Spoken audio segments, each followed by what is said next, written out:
Hi everybody. So on my last outing, I carried with me this custom dark timber honey badger. I've not been able to take it out and do any proper testing with it. I borrowed it from a friend of mine, and unfortunately I need to send it back tomorrow. So I'm really not going to get that testing in. It's about 100 degrees, actually it's more than 100 degrees out today. So I'm not going to go out and get the testing that I would have liked in on this knife. I think I will take it out and just do a quick spark testing, test out that amber notch, test out the spine. But I think that's going to be about the extent of it.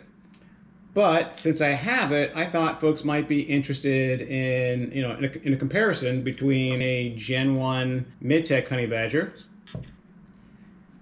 and a very recent, I think this was made last year, custom honey badger. Here are the two knives.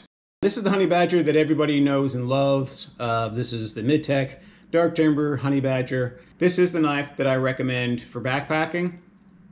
It can be difficult to get. Fortunately, there's going to be a drop of these knives later in the year. So sometime between now and December, there'll be a drop of about 500 mid-tech honey badgers. Now again, this knife is 3V. The new honey badgers are going to be Nitro V, which means that they're going to be stainless. So even though 500 sounds like a lot of knives, given the fact that it's a new material, they may sell out just as quickly. The idea behind putting out 500 knives this time around is to have enough on the websites when people come looking for them, just as a standard offering. But given that it's the first drop of the Nitro V, I suspect that they're going to go quickly. If for no other reason than, you've got a bunch of folks that have been wanting to find the honey badger at retail and haven't been, so they're going to be ready. You have a bunch of folks that love the honey badger and would love to have it in a stainless version, so they're going to be ready. And then, unfortunately, you've got the so-called entrepreneurs out there that are gonna buy up knives just to throw them on eBay and double their money the next day. So that's a thing. So if you're interested in one of these knives, I would recommend that you join the Dark Timber Brotherhood on Facebook. They'll let you know exactly the date and time and the dealers where you'll be able to get the knives. And then if there are 500 knives out there, getting a knife is not going to be too difficult if you're not super choosy, right? So one of the things about buying dark timber knives is most of them come with removable scales. And if that's the case, you can always buy the scales that you want on the secondary market. So if you're really interested in getting a honey badger this time around, I would jump on the website, get the first one you see, and then check out. That way you've got a knife, and you can always trade somebody for the scales you want later, or you can always purchase the scales afterwards. That's typically how I do it. I just find the knife that I want, and then I get the scales later. And that way I don't have to worry about not getting a knife. The mid-tech honey badger is 3V. It's 12.5 inches long. The blade is just over 7.25 inches long. The blade is 1.5 inches wide, and it is 3/8 on the spine. The mid-tech honey badger weighs in at 11 5/8 ounces. The custom honey badger is a beefier knife, slightly shorter at 12.25 inches. The blade length comes in at just about 7.25 inches. It is 1/4 inch on the spine and just under 1.75 inches in width. It is technically 1 21/32 wide.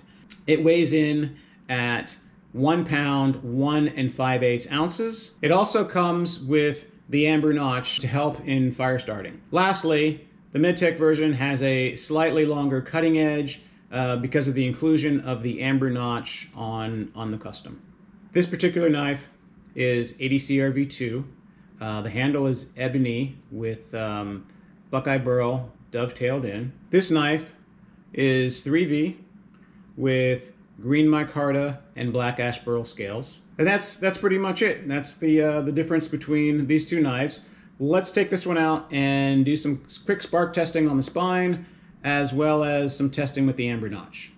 Okay, so I'm outside, and I grabbed a couple pieces of wood just to kind of play around with it a little bit. But let's start a fire. First, let's check how sharp the spine is.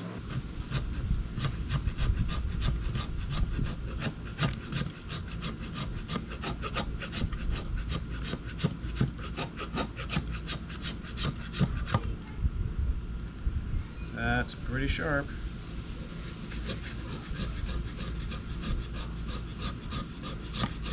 Now this fat wood I'm using, I think it's the stuff I got from Home Depot. It's pretty gummy.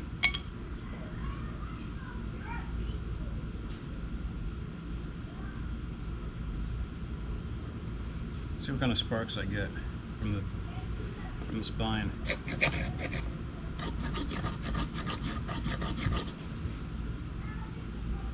I'm not getting a lot, which doesn't surprise me. I usually have a hard time getting sparks with brute forge knives.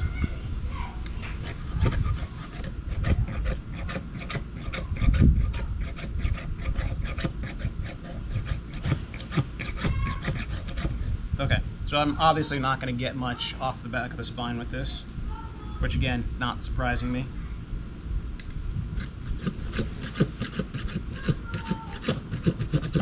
Yeah, does not surprise me at all.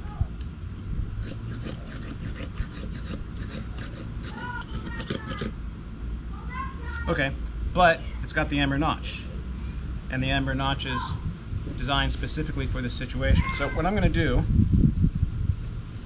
is I'm going to bury this down here, and I'm going to use my right hand.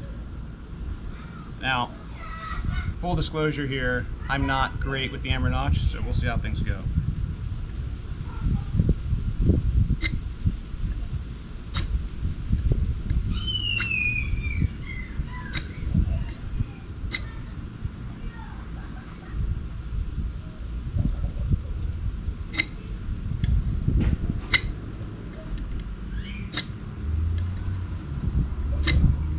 There we go, I just gotta find the angle.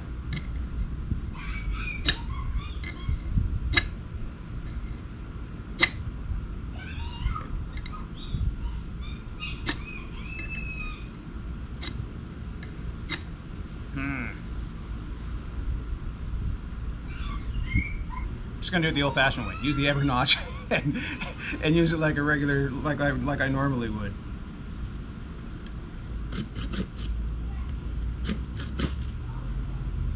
There we go. Let's do a little quick cutting with this, just for the heck of it.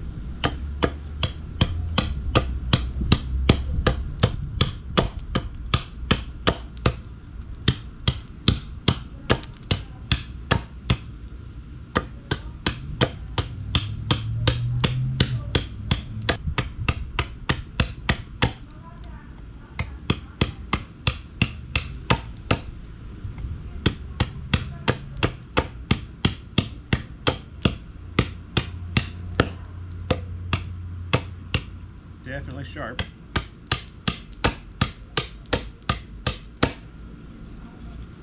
Yeah, they made short work of that.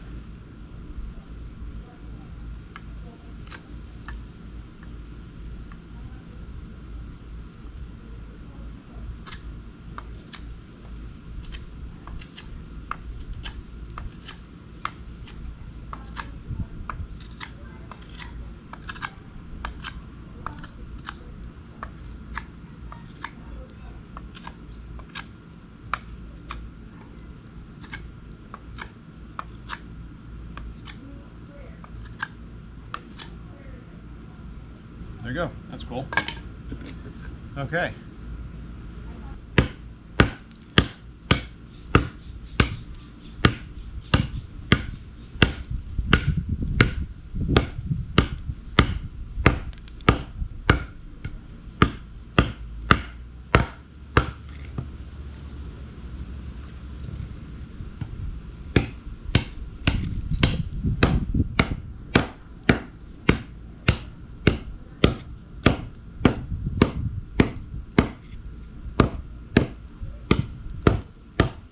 Biting really deep. That's nice.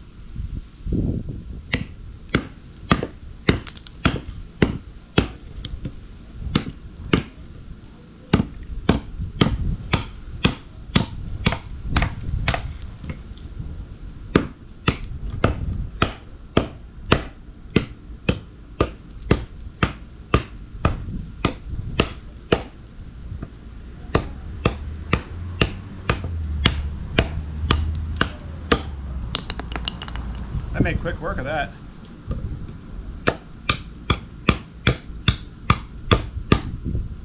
Okay. I think that's all I've got time for today. Hope you enjoyed that video. Thanks for watching.